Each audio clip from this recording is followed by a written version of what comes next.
காட்டுமன்னார்கோவில் அருகே மின்வாரிய உதவி பொறியாளர் விவசாயிகளிடம் இலவச மின்சாரம் வழங்குவதாக கூறி பல ஆயிரம் லஞ்சம் வாங்கி மின் இணைப்பு தராமல் ஏமாற்றியதாக விவசாயிகள் குற்றச்சாட்டு.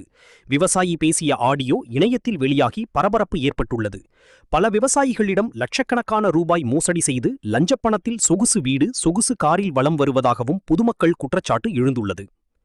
கடலூர் மாவட்டம் காட்டுமன்னார்கோவில் அருகே குமராட்சி பகுதியில் உள்ள மின்வாரியத்தில் பணிபுரியும் உதவி பொறியாளர் விஜயன் என்பவர் பணியாற்றி வருகிறார்.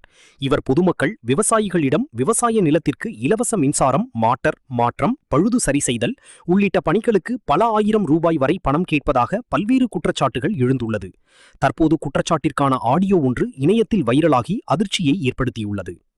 அந்த ஆடியோவில் கீழப்பருத்திக்குடி கிராமத்தைச் சேர்ந்தவர் விஜயராகவன் என்றும், தான் கடந்த 3 ஆண்டுகளுக்கு முன்பு குமராட்சியில் உள்ள மின் உதவி பொறியாளர் விஜயனிடம் தனது நிலத்திற்கு இலவச மின்சாரம் வழங்க மனு அளித்திருந்தேன். அவர் தனது வயலுக்கு ஆய்வு செய்து மின்சாரம் வழங்க வேண்டும் என்றால் எங்களுக்கு பணம் தர வேண்டும் என கூறினார்.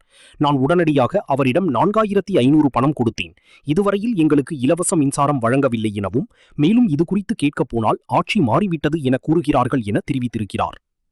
இந்த ஆடியோ உரையாடல் தற்போது இணையத்தில் வெளியாகி அதிர்ச்சியை ஏற்படுத்தியுள்ளது. அதேபோல் குமராட்சி பகுதியில் உள்ள AMH நகரில் தனிநபர்களிடம் பல லட்சம் ரூபாய் பணம் பெற்றுக்கொண்டு அவர்களுக்கு சாதகமாக அவர்கள் வீட்டு மேலே செல்லும் உயர் மின்னழுத்த கம்பி போகும் மின்கம்பங்களை மாற்றி அருகே உள்ள மனைப்பட்டா வைத்திருக்கும் சிலரின் நிலத்தில் மின்கம்பங்களை அமைத்துள்ளார். தற்போது அவர்கள் மனைப்பட்டாவில் வீடு கட்ட முடியாமல் அவதிக்குள்ளாகி வருகின்றனர்.